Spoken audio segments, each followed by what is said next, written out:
për shembull kam 20 apo 25 vjet që unë nuk kam ngrënë kur mëngjes, realisht. Nuk e njoh si term mëngjesin vet, por edhe kafen e kam pirë çdo mëngjes, kështu që nuk kam pasur probleme. Por nëse ne kemi një jetë sedentare, një punë zyre, apo një punë pa ngarkesa të larta, qoftë fizike, qoftë mendore, nuk ka arsye që të konsumojmë mëngjes. Po kafja esëll, domethënë se përgjithsisht e kemi ne që duam të pimë një kafe. Kafja esëll është... Edhe ndoshta që të rrimë në 1 orë para se të fillojmë punë. Ka disa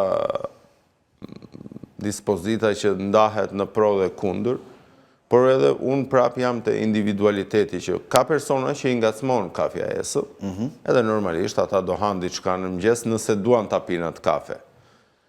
Por ka persona që mund ta pinë kafen esëll pa asnjë lloj problemi. Unë për shembull kam 20 apo 25 vjet që unë nuk kam ngrënë kur mëngjes, realisht.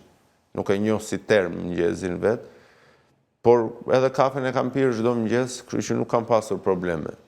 Nëse një person është i ndjeshëm nga stomaku, ka një problem me stomakun, gastrit apo refluks apo gjëra të këtilla, normalisht kafja mund të jetë irritues.